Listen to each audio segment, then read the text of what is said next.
Where do outlandish thoughts come from? Have you ever thought of that? I'm going to start a whole new content style, okay? And I'm going to call them Epiphanies from God. Literally, I woke up this morning and it was like this thought just popped into my mind. That's my sign that it's something sent from God. What if Adam and Eve were the first Homo sapiens sapiens? And I mean, imagine that. I wrote it down so I don't forget. Okay, and what if our choosing to stand up and stay standing up was of our deciding half bitten fruit or half dirtied fruit is no longer what we want. So we decided to stand up to pick the fruit ourselves from the tree. Okay? And that would be the something that would be maybe the fruit that we decided to pick from the tree was an apple. You know, like imagine if they were like all hunched and like walking around like apes, and then all of a sudden they're like, you know what? Well, maybe not.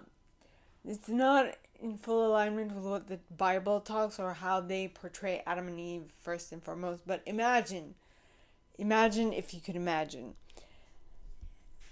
I'm just throwing it out there. And the devil actually represents our consciousness, our ego. So embrace your ego, but keep it in check. It's keeping our ego in check. Or our consciousness in check. So ultimately, our moving into the fifth dimension is us living like Adam and Eve, trusting in God, trusting our connection to God or to source or our consciousness or our connection to the field, right? The field of consciousness, aka the way we connect to our intuition. By getting into innocence, living like we did in Eden, right? All the while keeping our ego in check to know that all those bright ideas that we get are actually sent to us by our spirit team. Now, I'm pretty sure I lost a couple of people because there's some steps that I didn't mention in this. So, in the Bible, okay, Adam and Eve first came to earth in Eden, right? And how did they get out of Eden? Well, they decided to go roaming out.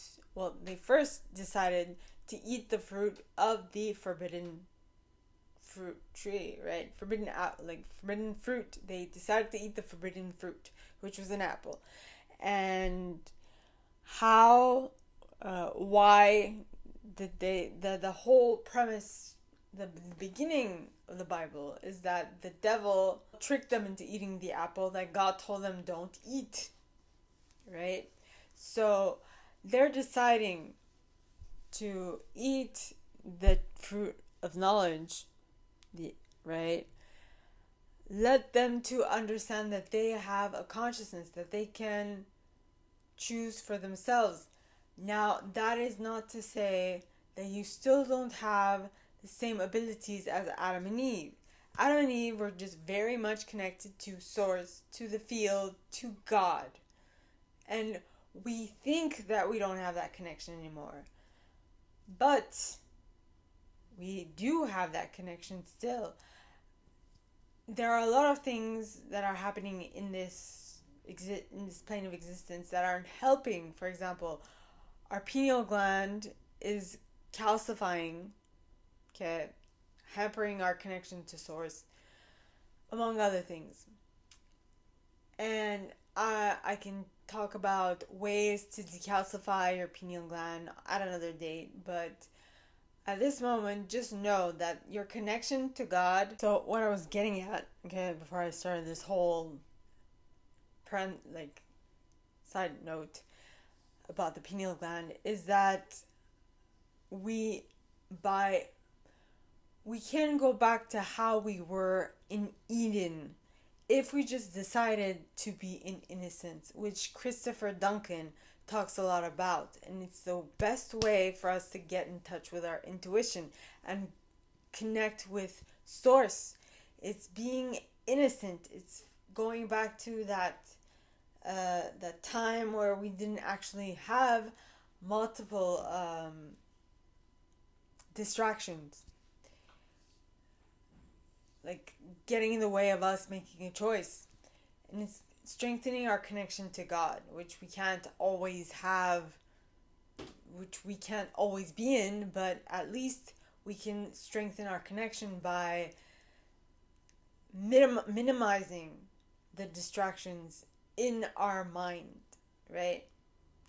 So ultimately, in order to strengthen your intuition, you need to become innocent in what you are perceiving in and around you. And by doing that, you'll be able to get back into the ability that Adam and Eve had, which is to connect with Source and to know what you have to do, or know what you are being suggested to do and what would be best for your situation and what will work best to achieve your wanted objective. I hope that makes sense. If not, ask questions and it'll be my pleasure to answer. Okay? So where is it that you need assistance in connecting to Source, to God, in order to figure out what actually needs to happen? Let me know.